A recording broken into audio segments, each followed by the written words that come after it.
आज की बात अब हर शाम सोमवार से शुक्रवार 8:30 बजे से। अब जो खबर है वो इस लिहाज से इंटरेस्टिंग है, आरजेडी ने कैसे बदला लिया, ये खबर उस बदले से जुड़ी हुई है। आप लोग इशारा समझ गए हैं और दर्शकों को मैं समझा देती हूँ। झारखंड में बीजेपी ने हारी हुई बाजी जीत ली है। बीजेपी समर्थित परिमल नथवानी ने कांग्रेस के प्रणव झा को हराकर राज्यसभा का चुनाव जीत लिया, जिसके बाद महागठबंधन में मत फुटबॉल शुरू हो चुकी है। कांग्रेस और आरजेडी आमने सामने हैं। कांग्रेस पार्टी कह रही है कि आरजेडी जैसे सहयोगियों ने चुनाव में दगा की, इसकी वजह से चुनाव में हार हुई। आरजेडी ने भी पलटवार किया। आरजेडी का कहना है कि कांग्रेस पार्टी अपने विधायकों को संभाल नहीं पाई, कांग्रेस को उनके ही विधायकों ने धोखा दे दिया, जिसकी वजह से कांग्रेस के प्रत्याशी प्रणव झा हार गए। दरअसल झारखंड में राज्यसभा की 2 सीटों के लिए चुनाव हुए और 2 सीटों के लिए मैदान में 3 कैंडिडेट थे, 2 महागठबंधन की ओर से और 1 निर्दलीय, जिसे एनडीए का समर्थन हासिल था। महागठबंधन को 2 सीट जीतने के लिए 56 वोट की जरूरत थी और 56 वोट भी थे, लेकिन वोटिंग में खेल पलट गया।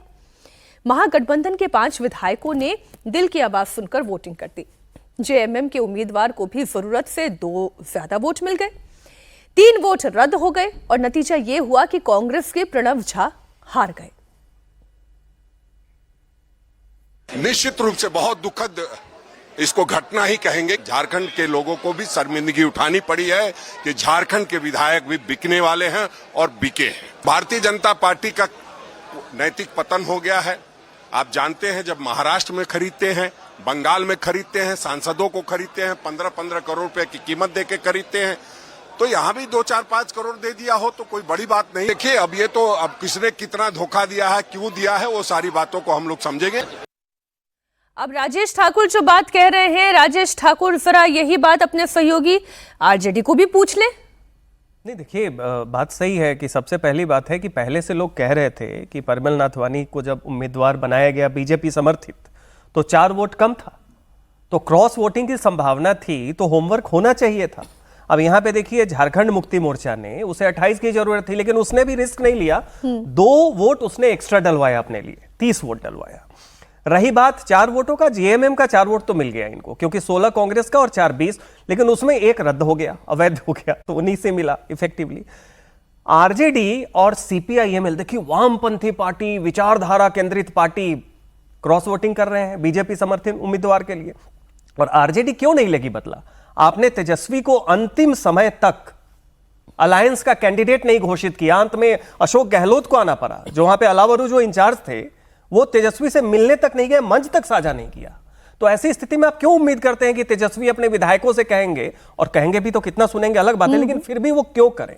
तो वैसी स्थिति में देखिए, इंडिया ब्लॉक के अंदर का जो अंतर विरोध है यहां वो भी दिख रहा है। जो 1 सीट आना चाहिए था कांग्रेस को, वो हाथ से इसी कारण से निकल गया।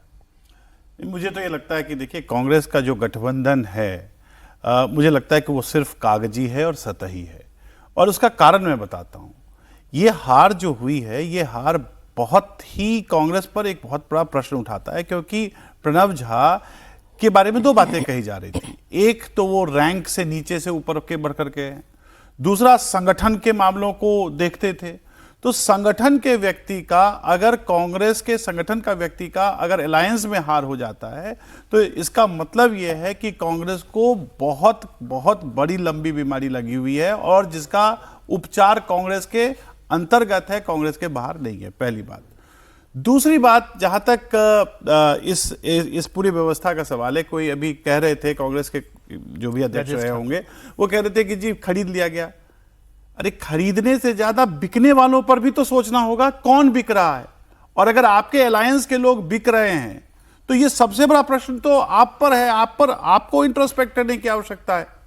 तो मुझे लगता है कि ये दूसरों पर आरोप बढ़ने से, इसलिए कह रहा हूं ना कि ये स्वप्न लोकीय हैं।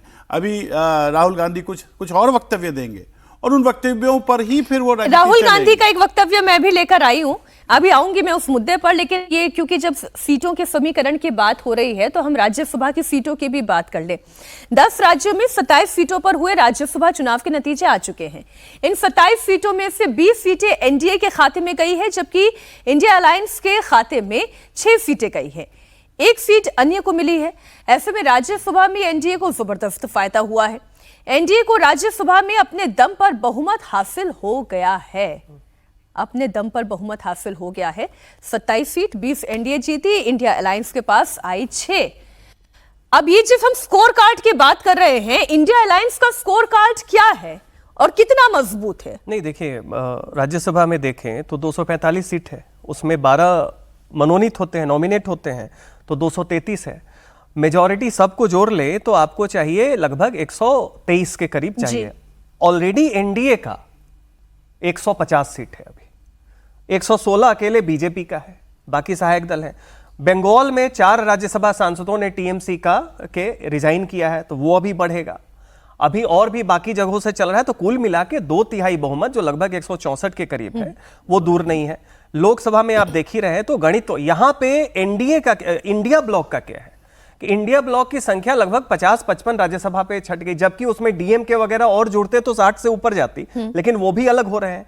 तो सवाल अभी ये है कि एनडीए तो फैल रहा है। अब आप भले ही कहें कि साम दाम दंड भेद, वो बात मैकियावेलियन पॉलिटिक्स वाली है, लेकिन इंडिया अलायंस के जो अलाइज थे, जो बीजेपी के विरोधी हैं, डीएमके हो गए, बीआरएस हो गए तेलंगाना से, वो सब भी अब इंडिया ब्लॉक से दूरी बना रहे हैं। तो वैसी स्थिति में जो राज्यसभा का नया गणित है, वो वही दिखा रहा है कि 2/3 बहुमत हासिल करना अब बिल्कुल राज्यसभा में तो आसान हो गया है, लोकसभा में भी आसान हो जाएगा। तो किसी भी बड़े बिल को आप पास कर सकते। कर्नाटक वाली खबर भी मैं दर्शकों तक पहुंचाऊं उससे पहले बीजेपी ने तो डिलिमिटेशन पहले ही कर दिया, लग रहा है। बिल्कुल सही है। मतलब, और देखिए, अगर जिस मजबूती से और जिस विश्वसनीयता से सरकार काम कर रही है और जिस तरह से सरकार की तरफ लगातार सरकार के सब में सांसदों की संख्या भी बढ़ती जा रही है, जिस भी कारण से बढ़ रहा हो, बढ़ तो रहा है, बिल्कुल, जिस भी कारण से डिसर्शन हो रहा है, तो जहां से लोग छोड़ के जा रहे हैं, उनको वहां के संगठन के, वहां के लोगों को देखने की आवश्यकता है कि ऐसा क्यों है। देखिए, मैंने कल भी शो में कहा था कि अगर हम ये समझें कि भारत में एस्पिरेशनल पॉलिटिक्स को बढ़ावा मिल रहा है, अगर हमारे युवा एस्पिरेशनल हो रहे हैं, तो क्या प्रतिनिधियों का एस्पिरेशनल होना ठीक नहीं है? क्या प्रतिनिधि नहीं चाहेंगे? क्या उनकी अकाउंटेबिलिटी नहीं मांगती है कि वो अपने जो इलेक्टोरेट है उसके प्रति जवाबदेह हों? और जवाबदेह कैसे होता है? विकासात्मक कार्यों से होता है। और विकास तब होगा जब आपके हाथ में सत्ता होगी। और सत्ता के साथ तब आएगी जब विचारधारा से कॉम्प्रोमाइज हो जाएगा। नहीं, देखिए, सत्ता में प्रत्यक्ष रूप से आप हो ना हो, परंतु नकारात्मकता की राजनीति करने से विकास का अवरोध होता है। मुझे लगता है सकारात्मक फ्रेम ऑफ माइंड से आप चाहे जिस भी दल में रहें, पर विकास और जो समृद्धि है, समृद्धि और विकास के लिए आपको सकारात्मक होना आवश्यक